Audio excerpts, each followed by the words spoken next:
Obviously was active a couple weeks ago, his first game, but it seemed like he had a really good camp, and we haven't seen him since, really. What have you seen from him behind the scenes in his development? You know, it's one of those deals. Every year I've had it where a guy that's on the practice squad gets a op, especially at this position with injuries. And the biggest thing is he's next on deck. And so for him, it's just showing up working every day, which he does. Special teams, offensively, he had some good runs when he came in there. But it's all new for him. He's a rookie. He's doing his part right now. He works. And then when he had a shot to go up, he did well.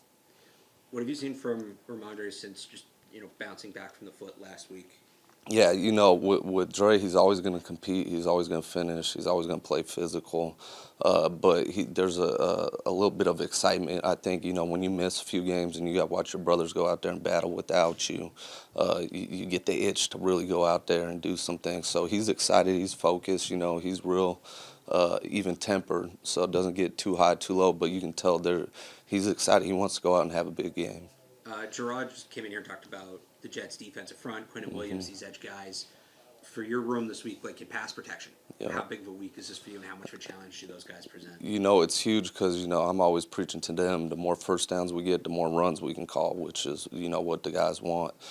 So doing our part, helping in protection. I was with the Jets the last 3 years. That D-line, they got a motor. They do line changes where they send 4 new guys in. So we just got to do our part, cleaning up, chipping, getting shots when we can, wearing that defensive line down, and then see where it ends up in the fourth quarter. What makes, you just haven't been around him, what makes Quentin Williams so special? Quentin, well, he's a physical athlete, but, really just his love for football. And that's kind of the culture that they built down there, Coach Olbrich. Those guys love to play. They love to play for each other. They play with the motor, and you got to match their intensity. And like I said, the nice thing is we're up for it. We want the battle. It's a good opportunity for us to go out there in a division game. Long time around here, it's talked about, as the weather starts to get colder, and obviously it hasn't really happened. I know, yet, I'm waiting for it. Does. I'm waiting for it. I know that as it gets cold, you start running the ball. How much are you looking forward to that? How much I am, because when this thing's where we want it to be, you want the cold weather games, and I tell my guys that all the time. Like I was telling you earlier, I'm a West Coast kid, so I've lived in L.A., San Diego. I'm used to the good weather. But when you got the elements on your side and you can go out there and play if it's wet, play if it's cold, that's an advantage to you. So we just got to embrace that, and I try to do my part out there at practice, getting cold when I can, but that will be an advantage for us. We just need the weather to turn. Cool. Awesome. Drake now, what's it been like, or what have you seen from him as, he gets going here and gets, a couple weeks in as he started? It's always interesting. You never know until they get out there, and he's played well. He's made some mistakes, and he's done some really good things. So we're excited to see him just develop consistency and help us win a football game. The really good things. What are some of those? I think you see his poise. I think you see the way he handles pressure, whether it's dirty pockets or coverages that necessarily weren't the number one coverages. I think he's seeing the field well. So those are good signs. Was some of that the way that Jacksonville got to cover to, I don't know, like a dozen different times on Sunday, where you're talking about, hey, they hadn't showed this? Is that an example? Oh, no. They definitely showed that, but it's still hard to see. Yeah. Because they do it so many different ways, you may not see the exact version that they have shown. But he did a good job of seeing those different deals and how it was going and how we're dispersing the field with the different concepts versus that, tricky two, or however you want to call it. Mm-hmm. But it just, with Drake IDing coverages, going through progressions, things like that, was that something that you guys felt like he did at a strong level at North Carolina, or how do you kind of see that development for him in terms of the mental stuff? I think just offensively we were different than North Carolina, and so the things they asked him to do, some of those things we asked him to do, we asked him to do some other different things as well. And so developing all through the off season, and that's definitely been a strength of his. I mean, the whole time he's here is he can process information pre and post snap, and so we're excited to see him doing the game, and he's definitely showed that the last 2 weeks. After scouting him in the offseason, is he, I would say, as advertised? Has he surprised you? Is this what you expected? Definitely. Well, I mean, we picked him third overall. We thought he was good. I promise you, we thought he was really good. I think he's developed, even in the offseason, very, very quickly, which is good. But like I said, until you do it on game day, until you see it all the time, You just never know what it's going to look like. And so just excited to have him out there the last 2 weeks and definitely played up to expectation. Alex mentioned yesterday that he's right where he should be in his development. Granted, it's like 2-3 starts in. There's a lot to learn and do. But what are the next steps? What do those look like in the development plan? I think the very first thing is let's win a game. That's the first thing in the development plan is let's find a way to win a game. As the quarterback, that's our job is to find a way to win the game, whatever that calls for. And so let's find a way to win a game. But other than that is to just continue on the path that he's doing. Continuing to see different defenses, continuing to make the right decisions, play in and play out. And I think you saw that from week 1 to week 2. He definitely improved. From the turnovers to no turnovers. So things like that, just staying on track with all the little things we ask him to do. Seems like he's coming into these games pretty prepared. I'm just curious, like what goes into it during the week. For him, for you guys. We often hear that Alex is like sort of the leader of his development, but like how do you guys kind of divvy that up during the week? I think with quarterback development, it takes a village. Me, AVP, McAdoo, Evan, and then definitely don't count the quarterback room. That's always important. So Jacoby and Joe both being in there, the conversations that are had, everyone sees it just a little bit differently. So hearing everyone's view in the meetings, and we meet a lot, we're in there a lot, and I think just everybody in there is very helpful. What have you seen just from his footwork development? I know that was a big kind of talking point coming into the season with him. Just it seems. Do you feel like he's made a lot of progress there? Definitely. I mean, he's very athletic and he can do whatever we ask him to do. I think he has. He's developing into. He'll have a really, really good feet, and it's definitely a big emphasis. No matter who it is, no matter what people were saying about him before he got here, again, different offenses call for different footworks, different reads, and so. What we were asking him to do was different than what they asked him at Carolina, and he's super athletic and he can get it done. So, When you talk about the next step in this development being winning a game, which I know you all want probably more than anything right now, if there's a scenario in which, say, you guys score more points than you have in any game this season, and he largely, statistically or film-wise, plays well, but you don't win, is there still, hey, this isn't good enough? Or is there a point where you say, you made a winning effort, we just didn't win the game?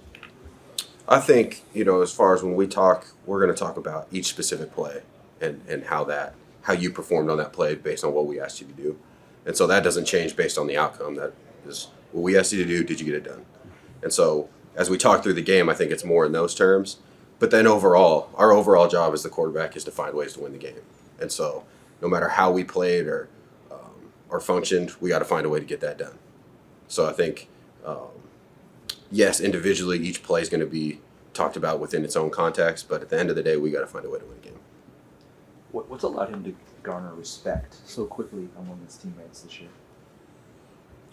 I think he's just a genuine person. I think everyone feels that. I think he works extremely hard, and then on top of that, he makes plays. I think that accelerates the process there when you're making plays. This sounds backwards, but I know you've worked with a lot of guys and probably learned from working with different players. Is there a way that he's challenged you or your thinking just in the way that he practices or prepares or obviously plays? Yeah, I think every quarterback's different, right? And especially like I keep referencing this, but there's a lot of different option routes and stuff that guys are doing in college now that I necessarily didn't do in college or haven't coached at this level. And so they kind of see that allows you to see the game a little differently. And so there's always different questions that come from that. Can we do this? Can we do that? So those discussions are definitely good. Can you give a safe example of one question he might ask? He wants to give people more options on different routes. Hey, can you do this when it's this and this when it's that? And, sometimes those are really good suggestions. And sometimes that's not going to time up with our feet quite right. So it's him just learning and me and AVP and everyone on offense adjusting to the things that he sees and the things he does well as well. So I know, I don't know if it was Kayshawn, but one of the receivers talked about, okay, I converted it to a go because we had press. And I'm sure that's built in because it's a common adjustment. Have you implemented any of the suggestions that he might have made or the questions he's asked? Definitely. No, I don't think he's gone off reservation, I'll say, where everything that we've done and talked about has been a part of the system. Mm-hmm. but each week there's a million different ways to do things, and so again, how the quarterback sees it's definitely important, and we definitely take his suggestions with a lot of weight. What's Ben McAdoo's role then when it comes to development, Drake? Like I said, we all have, it's kind of, you see something, you say something. Ben's been a head coach in the league, called plays, been around really great quarterbacks. So he always sees things and helps out, whether it's helping me or helping Drake directly.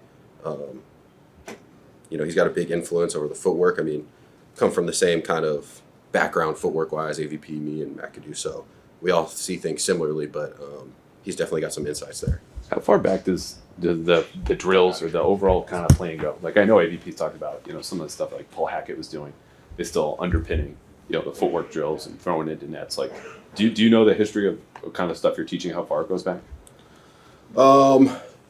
Some of AVP drills for sure. I've been around AVP a long time, so I've heard the stories of, where he got them and where those came from. I would not say that I know the full extent, probably, especially of all the drills that I've done. But a little bit. I hear AVP stories. I don't suspect that you're like listening or reading or watching a whole lot of what we have to say, but I'm curious, like in the general discourse around young quarterbacks, is there something you think outsiders, fans, or media might miss about a rookie quarterback playing, or maybe his development? Like you said, I don't necessarily know what everyone else is talking about. I'd say the biggest thing is, can young quarterbacks see the field, and can they see the field under pressure? Can they see the field in dirty pockets? Can they see the field when the picture changes on them? And so those are the things that you look for and try and prepare guys for, and some of the things that Drake's excelled in. How soon did you know? Okay, more often than not, he can do this. Those things you just talked about. Pretty early. I mean, we drafted him because we thought he could do them, and he got there, and he got here, and definitely flashed those things early, and has continued that this whole process. Yeah, it's just to be clear, like muddy pocket in OTA is very different than even the preseason. Like what time around more specifically? I guess we saw him and his toughness and him being able to hang in dirty pockets on tape. Like that's one of the very first things I look for at Carolina. So I knew he was capable of that, but like you said, until you see it in an NFL game, you got to see it, and we've seen it. Awesome. Appreciate it. Appreciate it. Thanks, man. Yep. Appreciate it. Oh, why? Layden, I know Yeah. because he didn't play for a couple weeks. I'm not sure if that was just strictly injury related, but it sounded like he broke through a wall. Yeah, well, he was banged up, I think, prior, and he just shows up to work every day and gets better. So for a rookie to do that, I think he was having a really good game too before the injury. So hopefully we'll get him back soon. With the pass protection, it looks like it's gotten pretty significantly better over the past few weeks. What would you attribute to that improvement? I mean, it's we work on it, but you always have you look across the opponents and you look, wow. I mean, there's a lot of really top level rushers, so guys just have to dial in and really focus on the technique and focus on the calls, the communication, taking the proper sets, and I think just over time, I think that's helped. Those pass rushers, Quinn Williams, obviously a great player, but what challenges does he present you guys? Pretty much every challenge. He's got power. He's got speed, he's got quickness, he's smart, he's got a lot of counter moves to his rush, and they're a good rush unit, and it's not just limited to Quinnen. They've got a number of top rushers, so everybody's got their work cut out. Are you expecting much of like Son Reddick this week? I don't know if we would expect he'd play. I think they said he's probably playing, so we're anticipating that. And adding to that, Will McDonald's had a pretty productive season. What have you seen from him? A lot of speed, good rusher, really has evolved quite a bit as a rusher. Disruptive, productive. He's got a lot of good counter tools too, and so they're stacked on the front with their rushers for sure. How much has that change at quarterback for you guys over the last two games kind of changed the way you guys are scheming things up on an offensive line level? I mean, our protection rules remain the same. We have a lot of things that are very similar and the same. So it's protect the quarterback with our protection rules, and no matter who's in there. Have you seen any philosophical or schematic changes from the defense now that obviously the head coach is different? As far as the way that they operate? Yes. Not really. I mean, their fronts are the same. They do. They're a very talented team. they're well coached. You know, I think the defensive coordinator, you know, he's now the head coach, right? So I mean, they've kind of been. I think they've remained their system's maintained its intactness to it. You know, they're doing good. I mean, they have a good defensive front. Linebackers are good. I mean, they're really not doing anything wholesale different. I'll also ask about the outside zone. It looked like you guys were really starting to pick up momentum. Past couple weeks, it's been a bit of a struggle. What would you attribute to that exactly? What are you looking to improve? You know, we just didn't get the ball. You know, I think part of it was just, again, like having some different guys working in different spots. And then, you know, you get different fronts. And I think for us, just a couple critical errors in the run game early. And then, you know, I think so we made a big emphasis on getting those things corrected.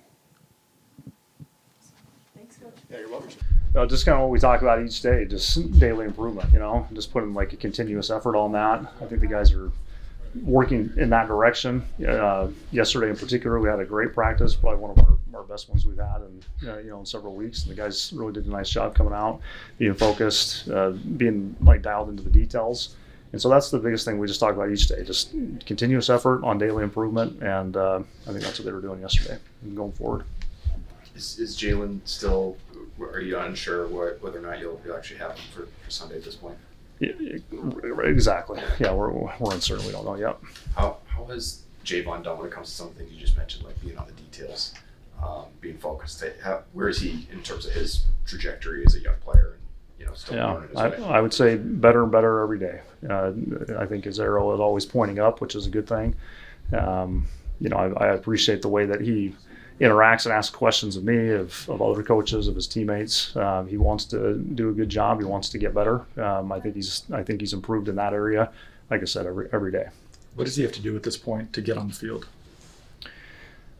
Well, again, continuing what he's doing, what we just talked about, and we have a really good competitive room, and I would say like the receiver position to me is one that requires so much detail and so much work, and most young guys don't see the field right away. I mean, we've had one playing early, but for the most part, you usually see guys not playing as often in their first year, and so just continuing that progress, continuing that daily effort, I think is the big thing. He's close. I'm sure we'll see him more and more as the season goes on. Just circling back to Jalen, obviously he's in the protocol, but where did this turn for him? It seemed like he was sort of coming, and he's hit a little bit of a rough patch. Where did it turn, and what does he have to do to get back? Yeah, I just think like any player, there's like ebbs and flows of the season. There's moments where things are clicking, and there's moments where you're kind of working through a few things, and I think that's all it is. He's really coachable, and the one thing that I really appreciate in him is that he has a really good process, and he's really dialed into that, and so he just keeps doing that, keeps working at that. He'll be on the track that he wants to be on, and like I said, I just think every player goes through just different ups and downs. Coaches do, teams do. I think that's kind of a natural thing, and he's just working through it, and he's doing a good job that way. KJ shared on social media that he's going to be inactive for the game. That was a late addition, and I think earlier this week was kind of non-committal about whether he wanted to trade or not. Where is he at right now? What do you need from him? Yeah, I'll say this. I think KJ is a great professional. I've really enjoyed working with him. We were talking about like a process. I think he has a really good one that way. He's good in our room. He provides good insight to the guys, like, hey, here's how I would have ran this, or, like in good discussion. He's positive in that regard. I think he's just like all the guys, they're just working through each day. He had a good solid day yesterday. I know he's getting focused on, playing the Jets, and I'm happy for him in that regard. Do you see all-in buy-in from KJ with Yes. what he's doing? Yeah, 100%. You mentioned Jalen's process. How would you describe that? Like, what's his process? Well, I'm just talking just kind of like a routine, like all players, they get into a good routine in terms of what time they get into the building, what they're eating, their treatment, say he's a receiver. So, getting on the judgment scene, working with the quarterback after practice, what kind of when and, who he's looking at film with, whether that's with us as coaches or getting with the teammates. I mean, there's a lot, I would say a lot of different things that contribute into that. But again, I think for him, he does a good job of having a good schedule, keeping him on track day to day, and it shows a lot of, I would say a lot of savvy that way for being a young player. You had the background with him from Washington, right? like, what did you see? What did you observe from him in Washington about how he handled adversity, if anything, or did he not really have much adversity in Washington?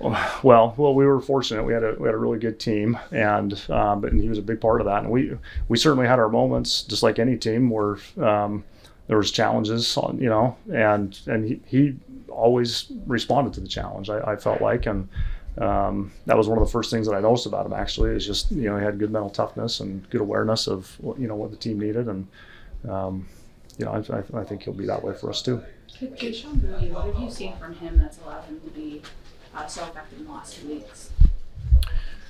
Well, we've been talking a little bit about professionalism, and I think for him, he too has been somebody that's just continued to get really, really good that way. Like, he comes in and he works. Going back a few weeks ago, he wasn't on the field quite as much, and he just worked his way to get on it, and he's done a great job. He's a good competitor, he works hard, he's a good teammate.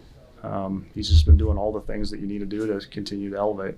He talked the other day about how he's kind of been asking for the ball occasionally, and he doesn't feel like he should have to, but when he does, it tends to work out. Does he need to? Is there a scenario in which you could say to him and maybe dial that back a little bit, or should he, or how do you react when you hear those types of comments? I mean, he's a good competitor, and he wants to help our team win. He works really hard, and I think for him, for all the receivers anywhere, they feel they can contribute when the ball's thrown their direction. So I'm not worried about that with him. I'm glad that he's competitive and he wants to contribute and wants to help our team win. I'm happy that way. There's a mic'd up clip of Demario Douglas coming up to you and saying, I feel like they're cut it, they're buying on the in route, maybe I could go out, or whatever it was. Do wide receivers frequently do that to you, that something that they're seeing on the field can maybe help call play or change something on offense? Yeah, I mean, we want to have good dialogue all the time, right? I mean, because they're the ones that are actually out there on the field. Of course, from our perspective on the sideline, we're seeing certain things, but they are seeing it with their eyes right on the field. And so I always want the guys to come back and say, this is how he's playing me on this play. This is how he was playing on that play. I mean, and again, we're discussing those things throughout the entire game. So when the guys come back from from a series, we go right to the bench. We look at the iPad, look at the pictures, have that type of discussion. And I want that, and we need that because that helps us make good decisions throughout the course of the game. Is that some of what Keyshawn's doing, asking for the ball in certain situations? Yeah, I think we're just seeing how the defense is playing us, and again, a player might say, "Hey, I think we can get this based on how they're playing." And sometimes we are able to get to that call, sometimes we don't. It just kind of depends on the flow of the game. But again, I think for these guys, they're just trying to just contribute and find a way to help us have some success out there. Kendrick Bourne mentioned how the mindset for young players has changed because of NIL. I'm wondering, as someone who's coached at pretty much every level, what's your perspective on that? And has it adjusted how maybe you've had to coach and approach some of those young players? Yeah, I mean, I think it has changed probably some things. I don't know exactly to what level. My experience in coaching always has been talk to the guy straight. Don't pull punches, and just tell them the way that you see it, and then allow them to work, as we've been talking about here, allow them to provide their insight and kind of what they're seeing. But I think all players, just so long as you're straight with them at any level, high school to the professional level, if you're straight with them and you're honest and direct, they appreciate that, and that's my approach. How's the week been for you? I think from the outside it seems like you've had plenty of drama to deal with, but I'm curious just kind of how the week was for you. It was good. Yesterday was my birthday. We had a great practice. Yeah, so I felt like that would be my best birthday present, is to have a great practice, and that's what we had. So I'm all good. Gerard mentioned Taekwon today. Gerard Mayo mentioned Taekwon is having a great couple practices. What have you seen from him in the last couple practices? Yeah, I would agree. He's done really well.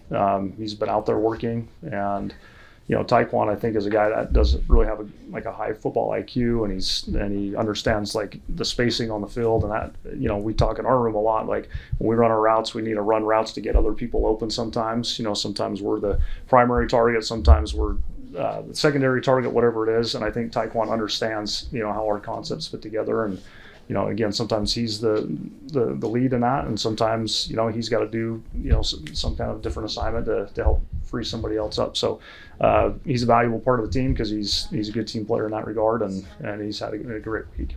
You mentioned, Final question, guys. Final question. You mentioned spacing. It seemed like on the first drive there were a couple of play action concepts where guys looked a little close together. Was that just them adjusting to the coverage they had? Was there something they could have done differently on those plays? Just what was your thoughts?